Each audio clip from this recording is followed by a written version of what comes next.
Alright everybody, here is my new dust boot. It's a two-piece. It's mounted on 1" by 1" extrusion on 1/2" standoffs. These chrome standoffs just got from Menards. My carriage had a very interesting, you can't really see it, but there was a really large recessed hole right here. I have no idea what for. There's nothing that mounts there. And ended up being in the exact location to make my spacing perfect, which is 0.6 inches from the edge.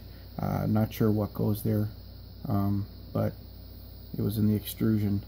I ended up having to make some smaller bushings to fit inside it to bring it out flush with the surface. These arms here were 3D printed by my father-in-law. I got a piece of 1/2" thick acrylic that I carved out on the machine. I have a groove in there 1/4 inch wide, 3/16 deep for the strip brush. Here is the other part. It's also the same, from the same 1/2" acrylic.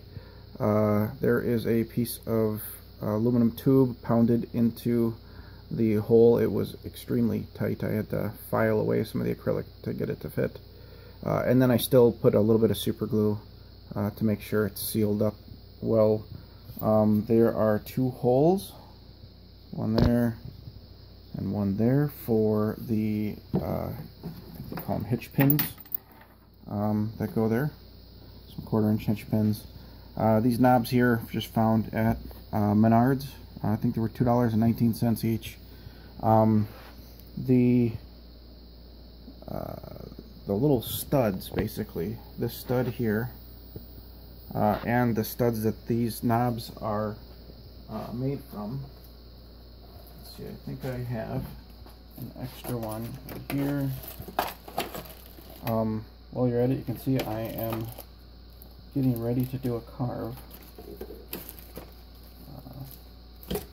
for my boy. Here we go. Alright, so this here is what that stud is. It actually fits perfectly inside the 1" extrusion.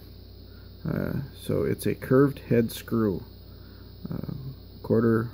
20 by 1 3/4 inch long. Actually, the ones in the machine are just 1 1/4 long, or 1 1/2, one of those two. Not quite 3/4 inch long. Anyways, I have a piece chucked up in the machine, ready to go, zeroed.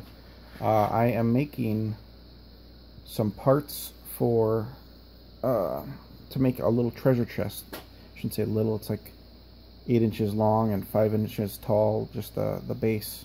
It's going to have a skull and crossbones carved in the front of it.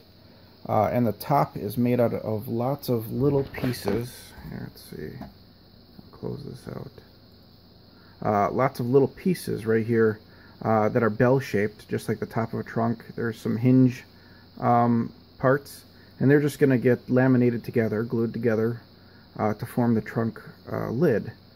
And then these hinge parts will get glued to the base to make the other part of the hinge. It's just a 1/4 inch hole. So a little dowel rod or a piece of 1/4 inch steel rod will work in there too. Anyways, let's see how this works. My router is manual, or I mean is automatic, but the shop vac, the old shop vac, is automatic, or manual, sorry. So we'll put this piece back on.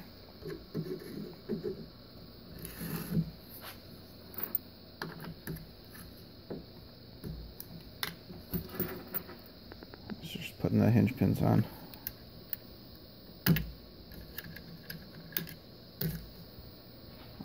You can still see inside there really well, which is nice. Strip brush is just on the top of the workpiece. So we'll see it. Now I just redid all my wiring. I installed some outlets there. And there, which will eventually get completely closed up for my slide out. Focus. For my slide out controls, or electronics bay. It's a little tight in there, but it works. Plus the door's pretty cool. Alright, without further ado, we are going to go walk over here and turn on the shop vac, which is a very, very, very old shop vac, but man, this thing works awesome.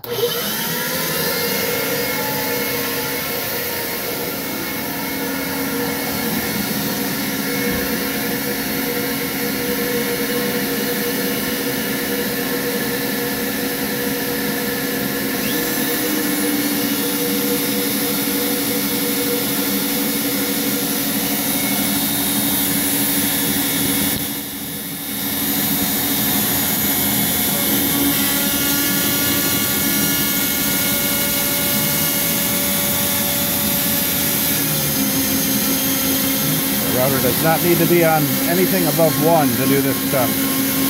Wow, look at the bits swirl around in there and then get sucked up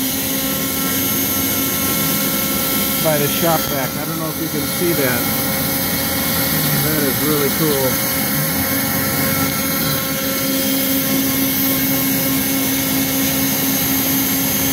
It's not escaping through the big hole, because the downdraft from the router is pushing.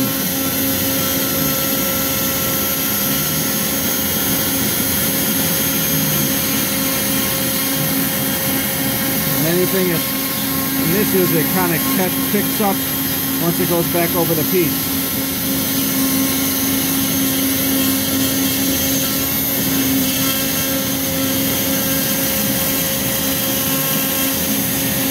So like this stuff right there is all of a sudden getting sucked up.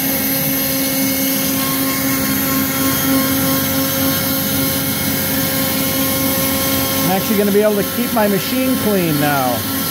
It'll be awesome.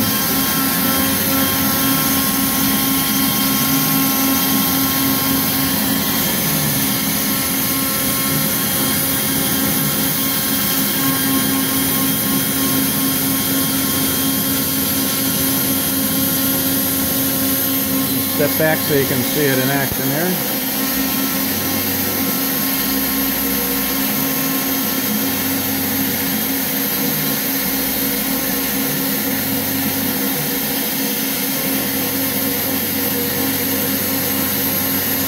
Alright, well, success.